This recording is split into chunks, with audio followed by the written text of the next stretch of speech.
CA बनने के लिए कोई एक स्पेशल सब्जेक्ट है जिसको 10th के बाद उसे ऑप्ट करना चाहिए ताकि उसकी सीए की पढ़ाई आसान हो सके। मुझे लग रहा है कि अगर आप डेडिकेटेडली लगे हुए हो तो सीए बनने में दिक्कत नहीं आएगी। ऐसा माना जाता है कि सीए के पास अगर लॉ की डिग्री तो वो और खतरनाक सीए बन जाता है। तो लॉ करके सीए करना ठीक है या सीए करके लॉ करना ठीक है? ये डेडली कॉम्बिनेशन एक्चुअल में काम का है ये कॉम्बिनेशन या नहीं? क्या एलएलबी करते करते सीए किया जा सकता है या एलएलबी करने के बाद सीए करना होता है? कि स्टार्टअप बनाने वाले को किन लीगैलिटीज को ध्यान में रखना चाहिए अगर आज कोई स्टार्टअप बना रहा है और आगे वो सोच रहा है कि वो यूनिकॉर्न बने, थाउजेंड्स ऑफ करोड़ रुपीस की कंपनी बनाने का उसका मन है। इनकम टैक्स रिटर्न क्या होता है, किसको इनकम टैक्स रिटर्न भरना चाहिए, इनकम टैक्स रिटर्न भरने के फायदे क्या हैं, और जिसकी कोई इनकम नहीं है क्या उसको भी इनकम टैक्स रिटर्न भरना चाहिए। नमस्कार साथियों, कैसे हैं आप सब?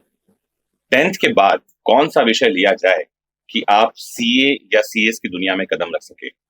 टैक्सेशन लॉ वाले स्टूडेंट्स का भी एक बहुत ही कोर सब्जेक्ट होता है जिसमें इंपोर्ट एक्सपोर्ट लॉ भी आते हैं, एनआई एक्ट भी सिलेबस का पार्ट होता है और उसमें एक्सपर्ट गाइडेंस की हमको जरूरत पड़ती रहती है। कुछ दिनों पहले मैंने अपने सोशल मीडिया प्लेटफॉर्म पे कई जगह ये पोस्ट किया था कि हम बहुत जल्दी टैक्सेशन लॉ, सीए, सीएस और इससे जुड़े कई तमाम प्रश्न के एक्सपर्ट आंसर लेंगे और इसके लिए हमारे साथ जुड़ने वाले हैं सीए प्रवीण गुप्ता साहब। हमारी रिक्वेस्ट पर वो हमसे जुड़ गए हैं और मुझे उम्मीद है कि आपने जो कुछ भी क्वेश्चंस मुझे ईमेल के माध्यम से भेजे हैं, सोशल मीडिया प्लेटफॉर्म्स पर भेजे हैं या आपने मुझे यूट्यूब पोस्ट पर भेजे हैं, उन सब के सटीक उत्तर हम दे पाएंगे। मैं ये दावा तो नहीं करता कि आधे एक घंटे के इस प्रोग्राम में हम टैक्सेशन से रिलेटेड सारे क्वेश्चंस के आंसर दे पाएंगे, लेकिन हाँ, कोशिश की जाएगी कि बड़ा ब्रॉड जो एरिया है हम उसको कवर करें। और अगर कोई चीज रह जाती है, आप कुछ पूछना चाहते हैं तो जरूर कमेंट बॉक्स में जुड़कर हमको बताइएगा। हम कोशिश करेंगे कि फिर प्रवीण गुप्ता साहब को अपने साथ जोड़ेंगे यहाँ पर में और उनसे इन क्वेश्चंस के आंसर लेंगे। तो हम शुरू करने वाले हैं आज के इस कार्यक्रम को। आप लास्ट तक जुड़े रहना और जहां कहीं कुछ क्वेश्चन आपके आंसर्स नहीं मिल रहे हैं तो लिखकर भेजना, और अगर आपको ये प्रोग्राम अच्छा लग रहा हो तो जरूर कमेंट बॉक्स में बताना सो दैट हमारा मोटिवेशन बढ़े और हम ऐसे एक्सपर्ट से आपको मिलवाते रहें। आइए स्वागत करते हैं गुप्ता साहब का। गुप्ता साहब, स्वागत है आपका। नमस्कार सर। तो गुप्ता साहब, शुरुआत यहाँ से करते हैं कि 10th के बाद जब कभी कोई बच्चा सोच रहा होता है कि करियर में उसको क्या क्या करना है, तो लॉ एक ऐसा सब्जेक्ट है जिसके बारे में मैं बात करता हूँ कि लॉ करना चाहिए। लेकिन 10th के बाद ऐसा कोई भी सब्जेक्ट नहीं है जो लॉ करने में या एलएलबी करने में हेल्पफुल हो। मतलब वो मैथमेटिक्स वाला बच्चा भी कर सकता है, आर्ट्स वाला भी कर सकता है, कॉमर्स वाला भी कर सकता है। लेकिन क्या सीए बनने के लिए कोई एक स्पेशल सब्जेक्ट है जिसको 10th के बाद उसे ऑप्ट करना चाहिए ताकि उसकी सीए की पढ़ाई आसान हो सके? ऐसा कंपलसरी तो कुछ भी नहीं है कि आपको कोई स्पेसिफिक सब्जेक्ट लेना है। आप किसी भी सब्जेक्ट के बाद सीए ज्वाइन कर सकते हैं, बट अगर स्पेसिफिकली अगर आप कॉमर्स और मैथ्स लेंगे तो आपको थोड़ी हेल्प रहेगी सीए कोर्स करने में। बाकी ऐसा रिस्ट्रिक्शन कहीं भी नहीं है। कॉमर्स या मैथमेटिक्स दोनों में से कोई भी एक सब्जेक्ट पर जाएं तो सीए का कोर्स आसान हो सकता है। आजकल एक इंटीग्रेटेड चलता है जिसमें कॉमर्स प्लस मैथ्स होता है। हाँ। तो इकोनॉमिक्स की जगह एक मैथमेटिक्स सब्जेक्ट जुड़ जाता है। अगर वो रहेगा तो आपको थोड़ा इजी रहता है। बाकी आप किसी भी स्ट्रीम से जाइए, वहाँ कोई परेशानी नहीं। ओके। ऐसा समझा जाता है कि सीए का कोर्स जो है वो एक टफ कोर्स होता है क्योंकि एक तो बहुत कम लोग एंटर कर पाते हैं उसमें। दूसरी कहानी ये है कि बहुत कम लोग जो एंट्री कर पाते हैं वो एग्जिट भी कर पाते हैं कोर्स कंप्लीट करके। ऐसे सुनने में आता है कि हमने फर्स्ट सेमेस्टर में छोड़ दिया, यहाँ छोड़ दिया, तो ड्रॉप आउट ज्यादा है। उसकी रीजन क्या है और कोर्स क्या वाकई में टफ होता है, उस बारे में कुछ बताइए। बेसिकली इसमें तो कोई डाउट नहीं है कि कोर्स टफ है। और होता भी क्योंकि फाउंडेशन का रिजल्ट होता है 30% के आसपास। तो 100 बच्चे दे रहे हैं तो 30 बच्चे ही आगे जाते हैं। उसका रिजल्ट भी अराउंड 20-30% रहता है। तो उसमें से और सिलेक्टेड बच्चे फाइनल तक जा पाते हैं और फिर फाइनल का रिजल्ट और थोड़ा टफ होता है। तो अल्टीमेटली बच्चे कम ही बन पाते हैं सीए। बट रिसेंट कुछ टाइम में परसेंटेज बढ़ा है। पहले 1 या 2% फाइनल का रिजल्ट आता था, 10-10, 20-20% फाइनल का रिजल्ट आ रहा है। तो पहले के मुकाबले ज्यादा लोग क्लियर कर पा रहे हैं। तो मुझे लग रहा है कि अगर आप डेडिकेटेडली लगे हुए हो तो सीए बनने में दिक्कत नहीं आएगी। एक एवरेज बच्चा जो पूरी मेहनत से काम करना चाह रहा है, पूरी मेहनत से पढ़ाई करना चाह रहा है, वो डेफिनेटली बन जाता है। तो रीजन क्या है? मतलब पढ़ाई टफ है या बच्चे पढ़ते नहीं? पहली चीज पढ़ाई भी टफ है। सेकंड चीज कोर्स का ड्यूरेशन बहुत लंबा है। पहले फाउंडेशन है, फिर इंटर है, फिर उसके बाद आर्टिकलशिप है, देन तो कई बार बच्चे दूसरी एक्टिविटी में लग जाते हैं, फैमिली रिस्पॉन्सिबिलिटीज में लग जाते हैं, तो इस कारण नहीं बन पाते हैं। कितना टाइम लगता है सीए बनने में अमूमन? अराउंड इंस्टीट्यूट के हिसाब से तो 4-4.5 साल में आप सीए बन सकते हैं। एक और दिक्कत आती है कि क्या होता है जब आप दूसरी फील्ड में जाते हैं, जैसे आप इंजीनियरिंग में जा रहे हो या IITs में जा रहे हो या डॉक्टरी में जा रहे हो, तो उनका एंट्रेंस बहुत टफ है। बट यहाँ पर दिक्कत यह है कि यहाँ पे फाउंडेशन का लेवल थोड़ा ठीक है उससे टफ उसके ऊपर वाला लेवल है और फाइनल तो सबसे ज्यादा टफ है। तो हर स्टेप पे टफ बढ़ती जाती चीजें, तो बच्चों के लिए क्लियर करना और मुश्किल जाता है। टफ हो जाती है स्टडी, ऐसा गुप्ता साहब का कहना है। लेकिन आप मुझे एक बात और बताइए कि ऐसा माना जाता है कि सीए के पास अगर लॉ की डिग्री हो तो वो और खतरनाक सीए बन जाता है। तो लॉ करके सीए करना ठीक है या सीए करके लॉ करना ठीक है? ये डेडली कॉम्बिनेशन एक्चुअल में काम का है ये कॉम्बिनेशन या नहीं है? देखिए, अगर आप अपील्स की प्रैक्टिस में जाना चाह रहे हैं या आप अपील्स मतलब ट्रिब्यूनल्स में इन सब में प्रैक्टिस करना चाह रहे हैं तो ये डेडली कॉम्बिनेशन है, क्योंकि आप सिर्फ टैक्स लॉ के अलावा भी बाकी सारे लॉ की महारत हासिल कर पा रहे हैं। तो आप अपने टैक्स को, अपने केस को वित्ता अच्छा प्रिपेयर कर पाते हैं, डिपार्टमेंट के सामने वित्ता अच्छा प्रेजेंट कर पाते हैं। तो यकीनन अगर कोई व्यक्ति दोनों डिग्रियां ले रहा है तो उसके लिए ये एक बहुत अच्छा फ्यूचर स्कोप बनाती है। मतलब अगर कोई एलएलबी कर चुका है और उसके पास समय है और पैसे हैं तो उसको सीए कर लेना चाहिए। बिल्कुल कर लेना चाहिए। तो जो लॉ के स्टूडेंट्स हमारे चैनल पर जुड़े हुए हैं, आपके लिए एक नया रास्ता खुल सकता है अगर आप सीए का कोर्स कर लें। एक क्वेश्चन और मुझे किसी ने मेल पर पूछा हुआ है कि क्या एलएलबी करते करते सीए किया जा सकता है या एलएलबी करने के बाद सीए करना होता है? सीए इंस्टीट्यूट अपने साथ केवल एक कोर्स करने की परमिशन देता है, तो अगर आप बीकॉम कर सकते हैं, एलएलबी कर सकते हैं, तो वो आपकी चॉइस है। मतलब इसका ये है कि कोई अगर बीए एलएलबी या बीकॉम एलएलबी कर रहा है, 5 इयर्स के इंटीग्रेटेड कोर्स में है, तो साथ में अगर सीए भी परस्यू कर ले तो इस 4.5-5 साल में उसके पास एक एलएलबी की डिग्री होगी और एक सीए का सर्टिफिकेट भी होगा। Very good. तो एक और नया रास्ता आपके लिए खुल रहा है। जो लोग एलएलबी कर रहे हैं या 12th के बाद एलएलबी के सेगमेंट में जा रहे हैं, आप सीए को साथ में लेकर के एक डेडली कॉम्बिनेशन बना सकते हैं और ट्राइब्यूनल में जब प्रैक्टिस करने जाएंगे सो आपके सामने खड़े होने के पहले कोई दूसरा व्यक्ति सोचेगा, क्योंकि आपके पास टैक्सेशन लॉ की तो जानकारी है ही है, आपके पास प्रोसीडिंग की भी जानकारी है, आपके पास एविडेंस एक्ट की जानकारी है और एक्चुअली आपका टेम्परामेंट एक एडवोकेट वाला है, जैसा कि गुप्ता साहब ने बताया। गुप्ता साहब कुछ बात ऐसी लाइन में एक और ऐड करना चाहता हूँ। जो हमारी व्यवस्थाएं हैं उसमें सीए सिर्फ ट्रिब्यूनल तक जा सकता है, लेकिन लॉयर जो है वो हाई कोर्ट में भी जा सकता है। जब बड़े अमाउंट के टैक्स वाले, जिसमें बड़ा अमाउंट इन्वॉल्व रहता है और ट्रिब्यूनल तक असेसी को रिलीफ नहीं मिलती, तो उसे हाई कोर्ट जाना पड़ता है और हाई कोर्ट जाने के लिए सिर्फ लॉयर जा सकते हैं। तो अगर आप सीए प्लस एलएलबी दोनों हैं तो आपका टैक्स भी इतना स्ट्रांग है, प्लस आपके लॉ सेगमेंट भी इतने स्ट्रांग है, तो आप अपना केस वहां पे और ज्यादा बेहतर तरह से प्रेजेंट कर सकते हैं अगर आप एलएलबी हैं और आपके सीए की डिग्री भी है या सीए का नॉलेज भी है। करेक्ट है। तो एलएलबी प्लस सीए एक कमाल डेडली कॉम्बिनेशन हो सकता है। जो लोग एलएलबी अभी फर्स्ट ईयर में हैं या एलएलबी करने के बारे में सोच रहे हैं, अगर इस तरह से सोच सके, डेफिनेटली आपको पढ़ने के लिए एक्स्ट्रा समय देना पड़ेगा, सिलेबस थोड़ा सा बड़ा हो जाएगा, मेहनत ज्यादा करनी पड़ेगी, लेकिन ठीक है, आपके पास एक ऐसा कॉम्बिनेशन होगा जिसमें आप किसी भी टैक्सेशन के मामले को ट्राइब्यूनल के आगे तक यानी हाई कोर्ट और सुप्रीम कोर्ट तक ले जा पाएंगे। आगे बढ़ते हैं इस सेगमेंट में। मेरे पास बहुत सारे क्वेश्चंस आए हुए हैं और मैंने उन क्वेश्चंस को ले रखा है, तो मैं क्वेश्चंस पूछते जाऊंगा और गुप्ता साहब से उम्मीद करूंगा कि वो कम शब्दों में इसके आंसर देते जाएं। तो कुछ आज के डेट में स्टार्टअप का चलन है, बहुत सारे लोग स्टार्टअप्स में जा रहे हैं। एक ने क्वेश्चन पूछा है मुझे कि अगर कोई व्यक्ति स्टार्टअप मतलब कोई बिजनेस स्टार्ट कर रहा है एंटरप्रेन्योरशिप में, तो पहला तो उसे बिजनेस स्टार्ट करने के पहले कौन कौन सी लीगैलिटी को ध्यान में रखना चाहिए from the point of view of CA. दूसरा इसमें क्वेश्चन ये है, मैं 2-3 क्वेश्चन एक साथ में ले लूं, फिर वन बाय वन हम उनको ब्रेक करते चलेंगे। उसका पूछना ये भी है कि उसे एनजीओ बनाना चाहिए, फर्म बनाना चाहिए, एलएलपी बनानी चाहिए, प्राइवेट लिमिटेड बनानी चाहिए, या वो पूछ रहा है कंपनी बनानी चाहिए। तो फर्म और कंपनी में क्या डिफरेंस है, एलएलपी और प्राइवेट लिमिटेड कंपनी में क्या डिफरेंस है, ऐसे बहुत सारे क्वेश्चन यहाँ से निकलते हैं। तो शुरुआत यहीं से करते हैं कि स्टार्टअप बनाने वाले को किन लीगैलिटीज को ध्यान में रखना चाहिए अगर आज कोई स्टार्टअप बना रहा है और आगे वो सोच रहा है कि वो यूनिकॉर्न बने, थाउजेंड्स ऑफ करोड़ रुपीस की कंपनी बनाने का उसका मन है। यहाँ से शुरू करता हूँ। मुझे लगता है इसके लिए मैं आपको एक बेसिक कंसेप्ट पूरा क्लियर कर देता हूँ, है ना, ताकि पहले तो एक बात आई थी एनजीओ और एक है हमारा बिजनेस।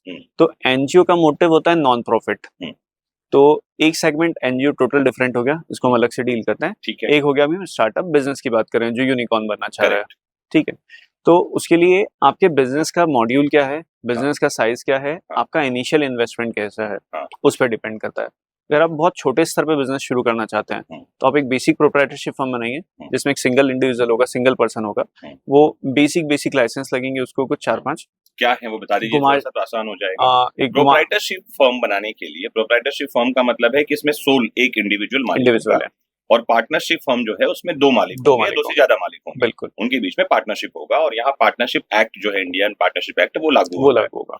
तो क्वेश्चन ये है कि मान लीजिए कोई प्रोप्राइटरशिप फर्म बना रहा है, तो उसमें डॉक्यूमेंट क्या चाहिए, और प्रोप्राइटरशिप फर्म और पार्टनरशिप फर्म में से बेटर क्या है, थोड़ा सा इस पर भी रोशनी डाल दीजिए। देखिए बेसिक डिफरेंस तो ये कि प्रोप्राइटरशिप में एक व्यक्ति लग रहा है और पार्टनरशिप में दो व्यक्ति लग रहे हैं। करेक्ट है, तो जब आप अकेले हो तो आप प्रोप्राइटरशिप में बिजनेस स्टार्ट करोगे, और जब आप एक से ज्यादा लोग हो, मतलब शादी कर लिया है तो पार्टनरशिप फर्म बना ले, ऐसा?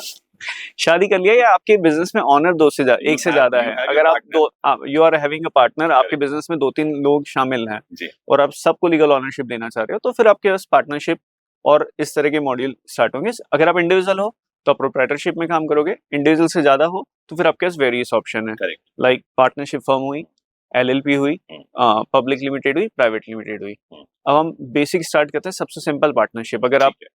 बेसिक बिजनेस स्टार्ट करें, बहुत ज्यादा कैपिटल वगैरह इन्वॉल्व नहीं है, तो आप पार्टनरशिप स्टार्ट कीजिए। उसको बनाना भी आसान है, उसको डिसॉल्व करना भी आसान है, ठीक है। तो आप पार्टनरशिप लीजिए। बट इसके साथ थोड़ी सी रिस्क एसोसिएट है कि अगर बिजनेस में लॉस हुआ तो फिर आपको अपने पर्सनल घर से पैसे लाके लगाने पड़ेंगे, Okay. जितने का लॉस हुआ। ओके, गवर्नमेंट ने ये वाली चीज समझी, गवर्नमेंट ने कंसेप्ट लाया कि एलएलपी, क्योंकि बिजनेस में लॉस होना एक बहुत यूजुअल सी चीज है, तो गवर्नमेंट एक एलएलपी कंसेप्ट लेकर आई, लिमिटेड लायबिलिटी पार्टनरशिप। अब यहाँ पे आप लोग मिलिए, सरकार के पास उस पार्टनरशिप का रजिस्टर्ड कीजिए एलएलपी के तौर पे, और अपना बिजनेस स्टार्ट कीजिए। अब अगर भविष्य में भगवान न करे उसमें लॉस हुआ, तो आपने जितने पैसे लगाए केवल वो पैसे डूबेंगे, आपको घर से पैसे लाके नहीं देना पड़ेंगे, सब्जेक्ट टू आपका इंटेंशन लोगों के साथ गलत करना या बिजनेस में गलत करना ना हो। No. अगर आपने एक फेयर इंटेंशन से काम हुआ है, उसके बाद भी बिजनेस में लॉस हुआ है, तो फिर गवर्नमेंट प्रोटेक्ट करेगी।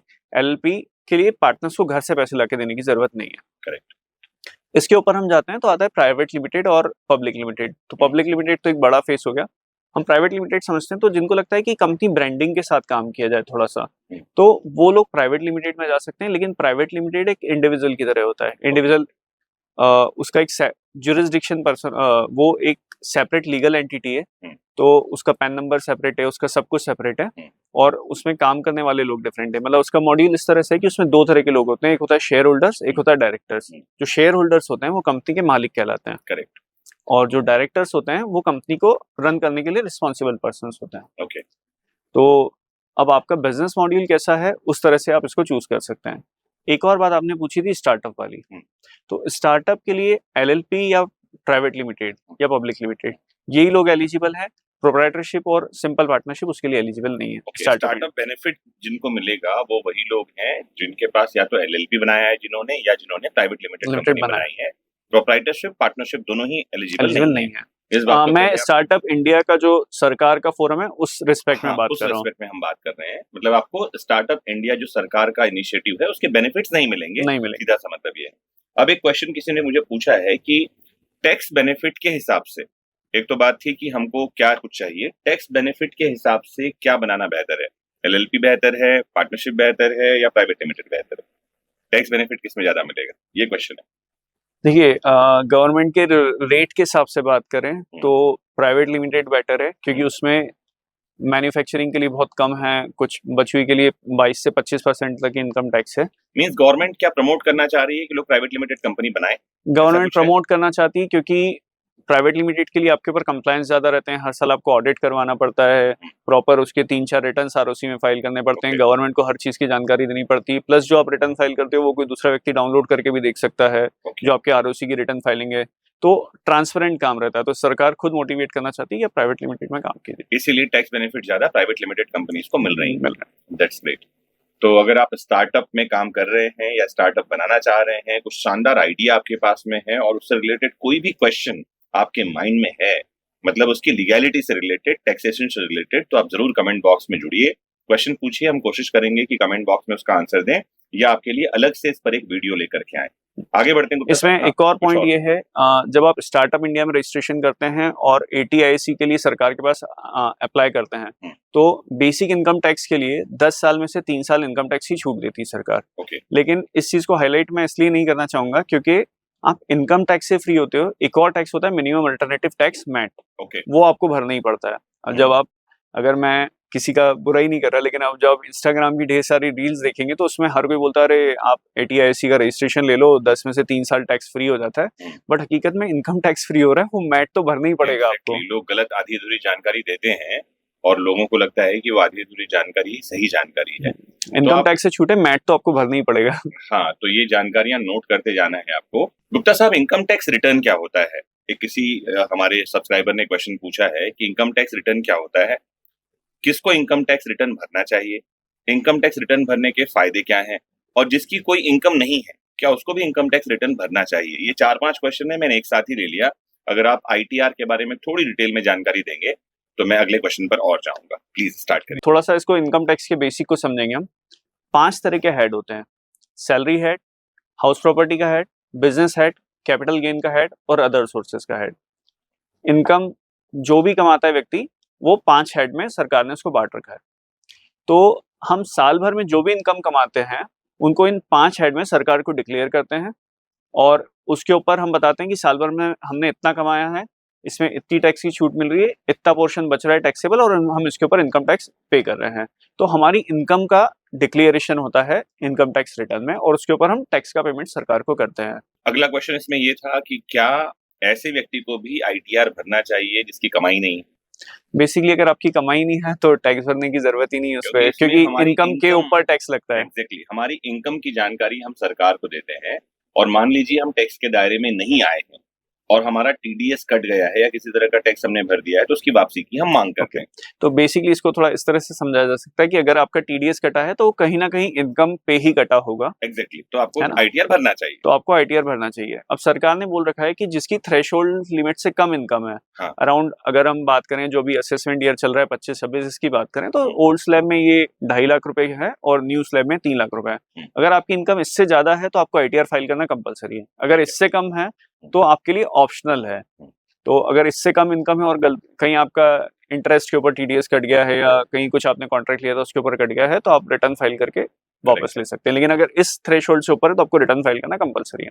अभी आपने थ्रेशोल्ड की बात करी, पहले 2.5 लाख था, अब 3 लाख हो गया, लेकिन बीच में समाचार पत्रों में पढ़ने के लिए मिला कि अब तो 12 लाख रुपए तक की इनकम में छूट हो गया। वो अगले साल के लिए, वो अगले साल के लिए है। वो एक्चुअल में 12 लाख रुपए तक की इनकम में छूट हो गया या कुछ टेक्निकलिटीज हैं उसके? इसमें टेक्निकलिटीज बहुत सारी हैं। एग्जैक्टली। पहली चीज ये है कि सरकार ने ये बोल रखा है 87A एक सेक्शन है, उसके हिसाब से अगर आपकी न्यू रिजीम आप ऑप्ट करते हैं और अगर आपकी 12 लाख से कम इनकम है तो आपको सैलरी, बिजनेस, रेंट और इंटरेस्ट इस पे कोई टैक्स नहीं भरना है अगर 12 लाख से कम है। लेकिन अगर आपने शेयर बाजार में से प्रॉफिट कमाया है, आपने वर्चुअल डिजिटल एसेट्स जो नाम आया है क्रिप्टो करेंसी का उससे कमाया है, या आपने ड्रीम 11 में टीम बना के पैसे कमाए हैं, या स्पेकुलेटिव कोई इनकम से कमाया है तो उसका टैक्स एग्जम्प्ट नहीं है। उस वाली इनकम पे तो आपको टैक्स भरना ही है।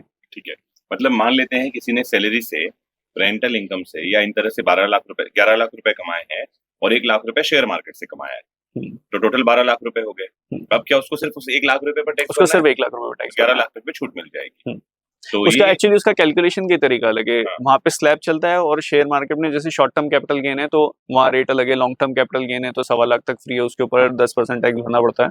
तो उनके रेट्स ही अलग है, तो आपको उस रेट के हिसाब से टैक्स भरना पड़ेगा। अच्छा, तो गुप्ता साहब कुछ क्वेश्चंस हमारे पास में हैं जो स्टूडेंट्स ने पूछे हैं, हमारे व्यूअर्स ने पूछे हैं और मैं आपको ये क्वेश्चंस पूछ रहा हूँ, कोशिश कीजिएगा 1 या 2 लाइन में आंसर आप देते जाएंगे तो बढ़िया होगा। एक क्वेश्चन है कि CA बनने में कितने साल लगते हैं? 4 से 4.5 साल। ठीक है, CA का कोर्स जो है वो अगर कोई व्यक्ति पास कर लेता है तो ऐसा है क्या कि शुरुआत पहले दिन से ही उसको लाखों रुपए की इनकम शुरू हो जाती है? अगर वो उसके एकेडमिक स्ट्रॉन्ग है, उसकी आर्टिकलशिप उसने अच्छे से की हुई है तो 10-12 लाख रुपए नॉर्मल पैकेज लग जाता है, पैकेज शुरू हो जाता है उसका। एक क्वेश्चन ये है कि CA बनने के लिए कितने अटेम्प्ट्स मिलते हैं? ये सबसे अच्छा पार्ट है इस कोर्स का कि इसमें अटेम्प्ट की कोई लिमिटेशन नहीं है। अच्छा। 4 या 5 अटेम्प्ट बाद वो आपको उसको अपने आप को री रजिस्टर्ड करना पड़ता है। और सबसे अच्छी चीज है कि अगर आपका एक बार इंटर पास हो गया तो लाइफ टाइम इंटर पास हो। ओके, मतलब लाइक जैसे इंजीनियरिंग का लिमिटेशन रहता है, प्री एग्जाम हमेशा के लिए हमेशा के लिए। वो सेकंड स्टेप पार कर लिया, इंटर कर लिया तो हमेशा के लिए वो। और एज लिमिट कितनी होती है? एज कोई लिमिट नहीं है, किसी भी एज में कोई भी CA बनने की तैयारी कर सकता है। बिल्कुल कर सकता है। तो ये एक अच्छा ऑप्शन और है लोगों के लिए। अगर LLB कर लिया है, एक उम्र हो गई है और लग रहा है कि टैक्सेशन लॉ में जाना है हमको, तो CA कर सकते हैं। बढ़िया, बस एक ही चीज है, पढ़ना पड़ेगा, दिमाग लगाना पड़ेगा। आम लोगों का सोचना है कि अच्छा CA किसी भी तरह के टैक्सेशन से बचा सकता है, मतलब टैक्स भरने से बचा सकता है, और टैक्सेशन के मामलों में सीए ऐसा काम करते हैं, इसके बारे में कुछ बताइए। बेसिकली सबसे पहली चीज तो एक अच्छा सीए, तो उसकी जगह बोलूंगा मैं सारे सीए अच्छे होते हैं। इंस्टीट्यूट बहुत इवन इंस्टीट्यूट का इतना प्रॉपर ये है कि हमें हर साल एक लिमिटेड आवर्स हमें घर पे पढ़ाई करके इंस्टीट्यूट को सबमिट करना पड़ता है, और एक इंस्टीट्यूट के इतने मिनिमम सेमिनार्स हमको हर साल अटेंड करने पड़ते हैं। तो दैट इज कंपलसरी। अच्छा। और तो हर सीए अच्छा सीए। और दूसरा बेसिकली सीए इस चीज को दो तरह से, इसमें एक बहुत माइन्यूट सी लाइन है, टैक्स इवेजन और टैक्स प्लानिंग। तो टैक्स प्लानिंग वाले पार्ट पे सीए आपकी मदद कर सकता है कि सरकार ने इस फ्रेम में छूट दे रखी है, आप इस फ्रेम को फॉलो करो, सरकार की इसी स्कीम में जाओ, या ये रजिस्ट्रेशंस ले लो, या इस तरह के काम करो तो छूट मिलेगी। तो सीए बेसिकली वो काम करता है, ना कि गलत तरह से टैक्स बचाने का। तो जो सही तरीका है, आपको सही तरीके से जो भी मिनिमम टैक्स हो सकता है वो करवाने का काम एक सीए करता है। बढ़िया। तो टैक्स इवेजन करने में मदद अगर कोई सीए कर रहा है तो ये अपने आप में ऑफेंस है। ये ठीक वैसा ही है जैसे क्या कोई एडवोकेट आपको अपराध से बचा सकता है? तो इसका आंसर हम यही कहते हैं कि हाँ, अगर किसी ने ऑफेंस नहीं किया है, उसके ऊपर रॉन्ग एलिगेशन है, तो लॉयर बचा सकेगा। लेकिन अगर लॉयर अपराध करने में मददगार हो रहा है तो ये अपने आप में ऑफेंस है। सीधी सी बात तो ये है। इसका और जहां तक मैं समझता हूँ, एक बड़ी फील्ड के हमारे सी लोग वो टैक्स प्लानिंग में ही मदद करते हैं, टैक्स डिवीजन में कोई भी मदद नहीं करता, जितना मेरी समझ है। करेक्ट है। गुप्ता साहब, हमारे एक व्यूअर्स ने क्वेश्चन पूछा है, उनका पूछना ये है कि अगर किसी ने नौकरी बदली है, आधे साल एक कंपनी में काम किया है और फिर कंपनी बदल ली, अब दो कंपनियों की सैलरी वो कैसे दिखाएगा अपने आईटीआर में? इसका क्या तरीका? आईटीआर में ऑप्शन है बकायदा कि आपने अगर मल्टीपल एम्प्लॉयर्स के काम किया तो मल्टीपल एम्प्लॉयर्स सेलेक्ट कीजिए, वहाँ हर एम्प्लॉयर्स की सैलरी अलग अलग डाल लीजिए, लेकिन कैलकुलेशन सारी टोटल करके ही स्लैब काउंट होगा, सबकी अलग अलग स्लैब काउंट नहीं होगी, टोटल इनकम होगी, फिर उसके स्लैब में मिलेगा। तो क्वेश्चन इसमें एक है, क्या कोई व्यक्ति खुद अपना आईटीआर भर सकता है? आराम से भर सकता है। पोर्टल पे जाके अगर आपके पास टैक्स का बेसिक नॉलेज है तो आप अपना आईटीआर भर सकते हैं, बट फिर भी सजेस्टिव ये रहेगा कि आप किसी टैक्स कंसल्टेंट की हेल्प लीजिए, ताकि फ्यूचर के नोटिसेस में आप फ्यूचर के आने वाले रिप्लाईज या कम्युनिकेशन में आप इजीली रिप्लाई कर पाए। बाकी कोई व्यक्ति अपना आईटीआर खुद भी भर सकते हैं, इसमें कोई ठीक है। क्वेश्चन एक और है कि आईटीआर भरने का सही समय क्या होता है? कुछ लोग मार्च के पहले आईटीआर भर रहे होते हैं, कुछ मई में, कुछ जुलाई में। तो एक्चुअल में साल भर आईटीआर भरते हैं या कोई टाइम है?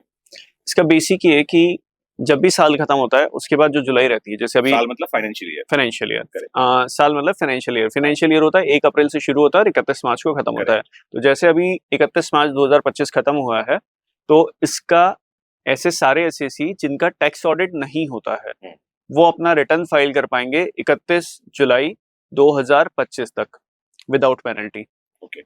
और ऐसे सारे एसएसी जिनका ऑडिट होता है, आइदर टैक्स ऑडिट या किसी भी एक्ट में ऑडिट होता है, और वो अपना रिटर्न फाइल कर पाएंगे 31 अक्टूबर तक। उसके पहले आप फाइल कर सकते हैं, लेकिन ये मैक्सिमम डेट है। अगर आप इस डेट तक फाइल नहीं कर पाए तो आपके ऊपर पेनल्टी लगती है। लाइक अगर आपकी इनकम थ्रेशोल्ड से कम है तो कोई पेनल्टी नहीं है, थ्रेशोल्ड से ज़्यादा है तो थ्रेशोल्ड से लेके 5 लाख रुपए तक आपके ऊपर 1000 रुपए की पेनल्टी है, और अगर 5 लाख रुपए से ज्यादा इनकम है तो उसमें फिर 5000 रुपए की पेनल्टी है रिटर्न लेट फाइल करने की। आईटीआर नहीं भरने पर क्या कुछ जुर्माना लगता है? पेनल्टी अभी सेक्शन में बताई मैंने, अगर आपकी थ्रेशोल्ड से कम है तो आपको कोई जुर्माना नहीं है, थ्रेशोल्ड से ज्यादा है लेकिन 5 लाख रुपए से कम है तो 1000 की पेनल्टी, और 5 लाख से ज्यादा है तो 5000 रुपए की पेनल्टी है। तो ये पेनल्टी कब लगेगी? आईटीआर भरते अपलोड करने से पहले आपको पे करनी पड़ेगी। इनकम टैक्स डिपार्टमेंट जब कभी भी कोई सर्च करता है, या इनकम टैक्स डिपार्टमेंट जब इनकम पर पेनल्टी लगाने की बात होती है, केस बनाने की बात होती है, तो कितने साल तक के पिछले इनकम को ध्यान में रखा जा सकता है? अगर उन्होंने जो आपका असेस किया है वो 50 लाख रुपए एक्स्ट्रा इनकम जो ना दिखाई गई इनकम 50 लाख से कम है, तो आपके 3 साल पीछे तक के केस खोले जा सकते हैं। और ना दिखाई गई इनकम अगर 50 लाख से ज्यादा है तो पिछले 10 साल तक के केस खोले जा सकते हैं। एक प्रश्न ये है कि बैंक एफडी जो है, क्या उस पर भी टैक्स लगता है तो कितना लगता है और कैसे लगता है? बैंक एफडी जो है उसके ऊपर टैक्स नहीं लगता, उससे जो मिलने वाला इंटरेस्ट है उस इनकम के ऊपर टैक्स लगता है। कितना टैक्स लगता है? स्लैब के हिसाब से टैक्स लगता है, डिपेंड करता है उसको मिलाने के बाद आपकी इनकम कहाँ पहुंच रही है। इसके लिए एक बहुत अच्छा सा चीज बोलूंगा, मतलब मोदी जी की तारीफ करना चाहूंगा या सरकार की तारीफ करना चाहूंगा।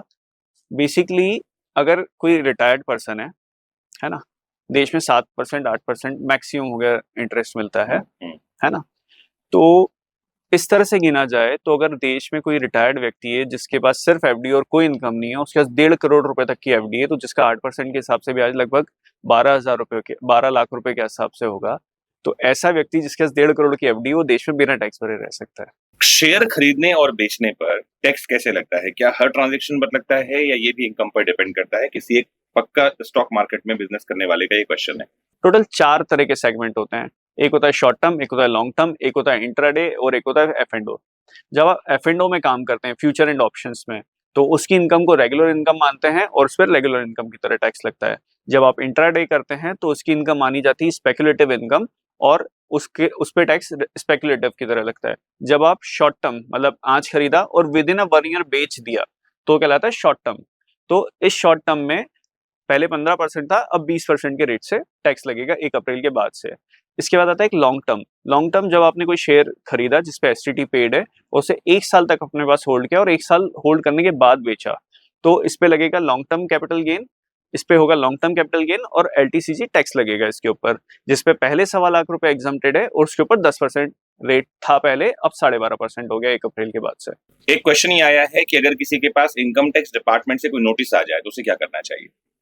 पहले तो उसे खुद को थॉरोली पढ़ना चाहिए कि किस हेड में किस सेक्शन में आया है, और मुझे लगता है कि अगर आपके पास इनकम टैक्स का नोटिस आया तो आपको किसी सीए वकील के थ्रू बात करके उसका जवाब देना चाहिए ताकि लॉ में उसका पूरा कंप्लायंस हो पाए। एक बड़ा अच्छा क्वेश्चन पूछा है, क्या किसी किसान को भी जो कि फार्मिंग का काम कर रहा है उसे आईटीआर भरना चाहिए? अगर वो चाहता है कि उसकी फार्मिंग इनकम डिक्लेयर हो तो उसे भरना चाहिए, बाकी उसके लिए कंपलसरी नहीं है, वो एग्जम्प्टेड है। इवन अगर कोई फार्मर है जो सिर्फ फार्मिंग का काम करता है, इसके अलावा और कोई काम नहीं करता है, तो उसकी तो भले वो करोड़ों रुपए कमा ले तो भी उसको 1 रुपए टैक्स नहीं भरना है। एक क्वेश्चन ये है कि एनजीओ यानी कि नॉन गवर्नमेंटल ऑर्गेनाइजेशन कैसे बनाया जा सकता है? तो बेसिकली एनजीओ 3 फॉर्म में बनाया जा सकता है, या तो आप ट्रस्ट फॉर्म में बना सकते हैं, या सोसाइटी फॉर्म में बना सकते हैं, या सेक्शन 8 कंपनीज एक्ट में। अब आपका एनजीओ किस लेवल पे आप ऑपरेट करना चाहते हैं उस पर डिपेंड करता है। एक छोटा सा बेसिक बता दूं कि जब आप फाउंडेशन सेक्शन 8 कंपनी बनाते हैं तो आप पूरे ऑल ओवर वर्ल्ड इसमें काम कर सकते हैं, लेकिन जब आप सोसाइटी बनाते हैं तो सोसाइटी अगर आप स्टेट में रजिस्टर्ड कराते हैं तो आप विद इन स्टेट काम कर सकते हैं, अगर आप नेशनल सोसाइटी बनाते हैं तो आप पूरे देश में उससे काम कर सकते हैं। तो ये आपका बिजनेस, आपका एनजीओ किस तरह की और क्या काम करना चाहता है उस पर डिपेंड करता है। एक बड़ा आसान सा क्वेश्चन है, आपको हो सकता है कि सीए होने के बाद सिली सा लगे, लेकिन क्वेश्चन ये है कि जब भी कभी इनकम वाले लोग जो होते हैं, सैलरी क्लास जिसे हम कहेंगे, बार बार आईटीआर के संबंध में बात करने पर एटीसी ये सेक्शन सुनने के लिए मिलता है। ये एटीसी है क्या? 1 अप्रैल के बाद तो इसका रिलेवेंस बहुत ज्यादा रहा नहीं, लेकिन फिर भी एटीसी एक सेक्शन है जिसमें 1.5 लाख रुपए तक की इनकम की छूट 1.5 लाख रुपए की डिडक्शन मिलती है, और ये 1.5 लाख की डिडक्शन एलआईसी, बच्चों की स्कूल की ट्यूशन फीस, आपके पीपीएफ, एनएससी, इस तरह के इन्वेस्टमेंट ऑप्शंस पर मिलती हैं। एक प्रश्न ये है कि इनकम टैक्स एक्ट का सेक्शन 80C जो कि बहुत ज्यादा चर्चा में है, खासकर सैलरी क्लास के लोगों के बीच में जब वो आईटीआर भरते हैं तो एटीसी बार बार सुनने में आता है, और खासकर इंश्योरेंस कंपनीज जो हैं जब वो किसी को इंश्योरेंस की पॉलिसी पिच करती हैं तो वो बताती हैं कि आपको इसकी प्रीमियम में एटीसी में बेनिफिट मिलेगा। थोड़ा डिटेल में बताइए एटीसी है क्या और क्या इसका रिलेवेंस अभी नए जो बजट आया था और इनकम टैक्स एक्ट में जो संशोधन हुए उसके बाद काम का है क्या? बेसिकली नया बजट आने के उसका रिलेवेंस तो टोटल खत्म हो चुका है, क्योंकि जब आप न्यू रिजीम में जाएंगे तो वहाँ 12 लाख रुपए तक जो है वो फ्री है, और जब आप इसमें आएंगे तो 5 लाख रुपए तक की ये फ्री है, उसके बाद मात्र 1.5 लाख रुपए की एटीसी है, 25,000 रुपए की एटीडी है। एटीडी में बचाओ इकट्ठा कर लो। एटीडी मतलब मेडिक्लेम? मेडिक्लेम, बिल्कुल ठीक है ना। बट मुझे लगता है कि जो सरकार ने किया कि आप 12 लाख तक वो न्यू रिजीम में जाओ, कुछ खर्चे मत करो, कुछ इन्वेस्टमेंट मत करो, और इधर इन्वेस्टमेंट वाली स्कीम को पूरी तरह से निगलेक्ट कर दिया उन्होंने। ठीक है। बट देश के लिए सबसे जरूरी था एटीसी और एटीडी। क्यों जरूरी था? इसी बहाने लोग इंश्योरेंस परचेस कर रहे थे, इसी बहाने आप इंश्योरेंस परचेस कर रहे थे, इसी बहाने आप जबरदस्ती मेडिक्लेम ले रहे थे। अब हमारे देश में एक आदमी अगर जिसकी इनकम है उसको सोशल सिक्योरिटी के नाम पर कुछ भी नहीं है। करेक्ट है ना। एक अगर ये बात हो रही है कि सरकार की योजनाएं बहुत सारी हैं, बट रियलिटी ये है कि सोशल सिक्योरिटी के नाम पर एक्चुअली कुछ नहीं है। अगर आप बहुत लोअर क्लास हो तो शायद आपको सारी खाना पीना सब फ्री मिल जाएगा, लेकिन अगर आप मिडिल क्लास या उससे ऊपर हो, थोड़ी सी इनकम है, पैन कार्ड पे अगर आपकी कुछ इनकम दिख रही है तो आप किसी भी सुविधा का फायदा नहीं उठा सकते हो। करेक्ट है। तो ऐसे में वो एटीसी एटीडी एकमात्र सेक्शंस थे जो आपको जबरदस्ती एलआईसी दिलवा देते थे, या आप एलआईसी ले लेते थे, आप मेडिक्लेम ले लेते थे, ताकि आपके जाने के बाद आपके परिवार को कुछ सोशल सिक्योरिटी रहती थी। करेक्ट है। बट अब आपने बोल दिया कि ये इसकी कोई जरूरत नहीं है, आप तो सिर्फ इनकम डिक्लेयर करो और उस पर टैक्स भर दो। क्या पता सरकार सोच रही हो कि लोग जागरूक हो गए हैं, अब लोग टैक्स बचाने के लिए नहीं बल्कि फैमिली सिक्योरिटी के लिए इंश्योरेंस परचेस करेंगे। क्या सरकार ऐसा सोच सकती है? ये भी पॉसिबिलिटी है? सरकार ऐसा बिल्कुल सोच सकती है, लेकिन मुझे लग रहा था कि ये रियलिटी नहीं है। आज आप देखो एक न्यू कमर्स को, जेन जी जिसको बोल रहे हैं हम, उसको तो फिर आप मोटिवेशन ही खत्म कर दिया ना। पहले जैसी इनकम आदमी की स्टार्ट होती थी वैसे ही वो सबसे पहला जो काम करता था वो LIC लेता था, ATC बजाता वो PPF में पैसा डालता था। अब वो उसको पता है कि टैक्स तो लगना ही नहीं 12 लाख तक, तो आपने उसको एक आदत ही नहीं डाली कभी। और नए जनरेशन का एक मूल मंत्र है, यावत जीवित सुखम जीवित ऋणम कृता घृतम पीबेत, मतलब जब तक जियो मस्ती में जियो, उधार लो और घी पियो। वो तो बचत करना ही नहीं चाह रहा है। और ये हम पिछले सालों में देख चुके हैं, पर्सनल लोन एकदम से तेजी से हाइक हो गए, गोल्ड लोन बहुत तेजी से हाइक हो गए, तो वो डिफरेंस है। तो एक मोटिवेशन था जिसमें सरकार जबरदस्ती आपको इन्वेस्टमेंट करवा देती थी और रिटायरमेंट तक एक ठीक ठाक फंड आप इकट्ठा कर लिया करते थे। तो वो गैप मुझे लग रहा है आगे पीछे दिक्कत देगा। तो दोस्तों मुझे उम्मीद है कि प्रवीण गुप्ता साहब के साथ आज जो हमने थोड़ी बहुत बात की है, professional talk plus casual talk दोनों ही था ये, और यहाँ हम कोशिश कर रहे थे कि कम समय में आपके लिए मैक्सिमम कंटेंट लेकर आएं और प्योर कंटेंट आप कंज्यूम कर सकें। हमारी कोशिश हमेशा ये रहती है इस चैनल पर कि हम इधर उधर की बात किए बिना, यानी विदाउट बीटिंग अ बुश, हम सीधे पॉइंट पर बात करें और आपके कीमती समय में आपको कम शब्दों में अधिक जानकारी पहुंचा सकें। मुझे उम्मीद है कि आज का हमारा ये प्रयास इस काम में सफल रहा होगा। आप लोगों को बहुत सारी जानकारी मिली होगी, लेकिन जैसा कि मैंने कहा था, ये आधे घंटे 1 घंटे का समय टैक्सेशन जैसे या CA जैसे प्रोफेशन के बारे में जानने के लिए कुछ भी नहीं है। कम है कहना तो खराब होगा, कुछ भी नहीं है। तो हम उम्मीद करते हैं कि आपके क्वेश्चंस हमें मिलेंगे। क्वेश्चंस भेज दीजिए ईमेल पर connect.mmjoshi@gmail.com पर, या इसी वीडियो के नीचे जो डिस्क्रिप्शन दे रखा है उसमें हमारे बहुत सारे लिंक मिल जाएंगे। आप हमें क्वेश्चन भेजिए और हम बहुत जल्दी वापस से जुड़ेंगे ऐसे ही क्वेश्चंस के आंसर लेने के लिए जो टैक्सेशन और CA प्रोफेशन से रिलेटेड है, प्रवीण गुप्ता साहब के साथ। गुप्ता साहब, thank you very much. Thank you.